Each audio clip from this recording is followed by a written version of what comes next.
and today I want to give you a quick update, kind of let you know what's going on. Foreclosures is going to be the topic of today, and my headline always is don't believe everything you read.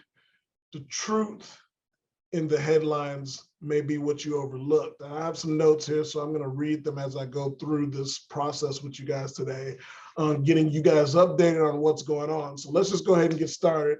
And there's a lot of questions out there right now regarding the real estate market as we head into 2022. The forbearance program is coming to an end, or ended actually, depending on when you see this. And the mortgage rates are beginning to rise, as many people said that they would. With all of that uncertainty, anyone with a megaphone, from the mainstream media to lone blogger, has realized that bad news sells. Unfortunately, we'll continue to see the rash of troublesome headlines over the next few months. To make sure that you aren't paralyzed by a headline, turn to a reliable source like your local real estate agent, or of course here on my website, and listen to what we're going to tell you, and so that you can know what to expect from the housing market next year. As we are pulling into Thanksgiving in the next 48 hours, as you've seen, there's already alarmist headlines starting to appear, like, foreclosures are spiking everywhere. And when you really think about it, foreclosures are spiking today in comparison. There are a number of headlines circulating that call out the rise in foreclosures in today's real estate market. Those stories focus on the overly narrow view on the topic and the current volume of foreclosures compared to 2020. Of course, that was when we weren't doing many foreclosures at all. They emphasize that we're seeing more foreclosures this year compared to last, of course. That seems rather daunting. However, though it's true foreclosures have been up over the last 2020 numbers, it's important to realize that there were virtually no foreclosures last year because of the forbearance plan. And if we compare this September to September 2019, the last basically normal year that we were doing foreclosures, we're actually down 70%.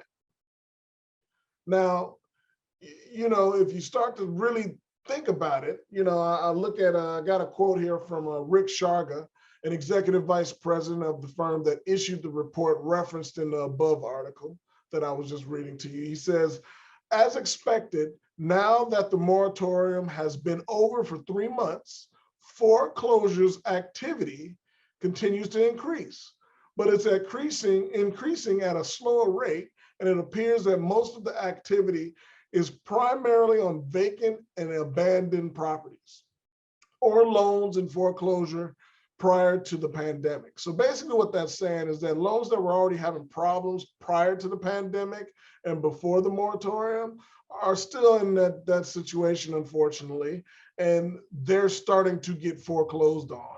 The other ones that they're seeing in this rise is generally abandoned lots and abandoned properties. Homeowners who have been impacted by the pandemic are not generally the ones being burdened right now. That's because the forbearance program has worked. Ali Harrelson, president of auction.com, explains the program has done this remarkable job. The tsunami of foreclosures many feared in the early days of the pandemic has not materialized, thanks in large part to the swift and decisive foreclosure protections put in place by the government, policymakers, and the mortgage service industry. So what does that mean?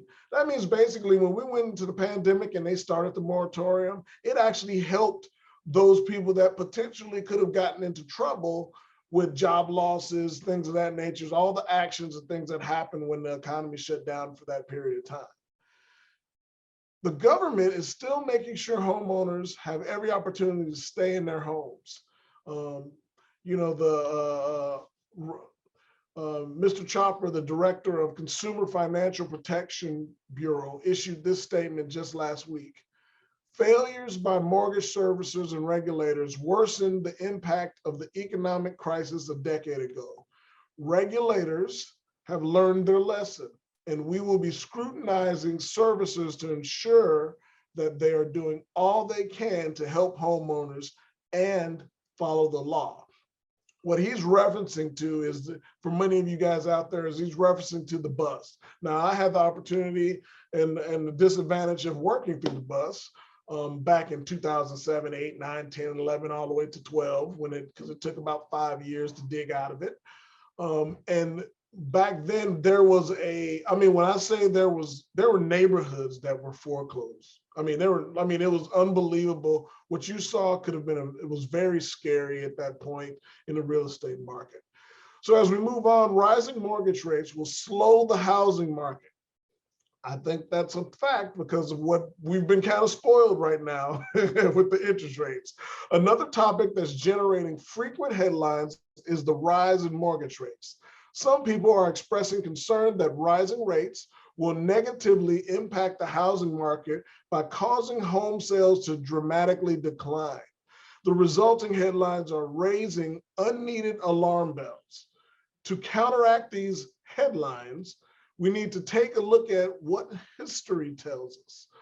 Looking at data over the last 20 years, there's no evidence that an increase in rates dramatically forces sales to come to a halt, nor does home price appreciation come to a screeching stop.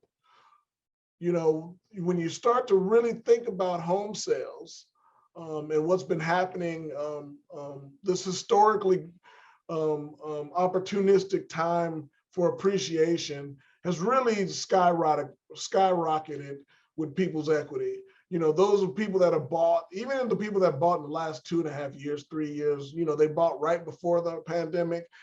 Some of these places, some of these homes have gotten exponential growth, you know, that's beyond what the norm is. The norm here in Houston is 3 to 5%. And I've seen times where I've seen homes up 15%, up 10%, up 20%. And that's pretty drastic for a year over year comparison. The last 3 times that rates increased, the sales remained rather consistent.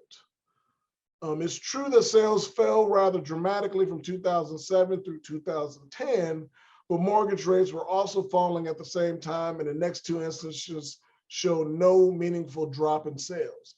So, you know, last time we had a really big time where it said, oh, everything stops, you know, the sales are stopping, people aren't buying homes, the interest rates are going up, was during the bust.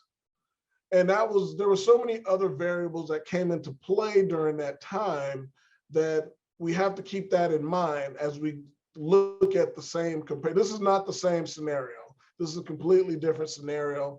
And I talk about that in some of my other videos, and we can definitely reach back out to some of those other videos and look at it to explain further detail. The bottom line is this, you know, the bottom line is this. There's a lot of misinformation out there. And if you want the best advice to what's happening in the current housing market, we need to connect.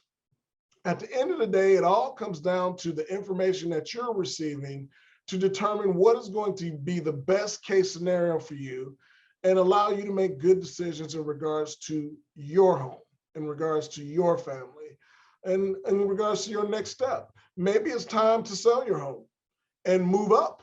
You know, it's time to move into that new dream home that you've been thinking about. Maybe it's time to downsize. Maybe it's time to take that big home, get some of the equity out of it while you can, and move down and save some of that extra money and take the wife on a vacation trip. You know, there's a lot of opportunities for those sellers out there, and there's a lot of opportunities for buyers. But there is some changes coming. Just understand, and we'll talk about this in one of my next videos, is we'll talk about affordability and how affordability can really change over the coming time, the next year, 2 years, that can affect you, especially if you're a first-time home buyer, and why, as a first-time home buyer, I need to take advantage of the situation now that we're in order to get the best out of buying a home. So as always, if you have any questions, feel free to reach out to me directly. My name is Walter Davis again. You can reach me at 9083, or you can email me at walterbdavis@kw.com. Lastly, please don't hesitate to visit my website at www.myluxuryagent.com.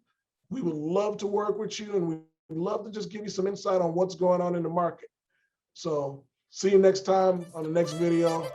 God bless. Whoa, that money clip us now, the new now looks like. Whoa, upgrade her diamonds, now her girlfriends are like. Whoa, whoa, whoa, whoa, whoa. I hit record it, drop, you can't ignore it.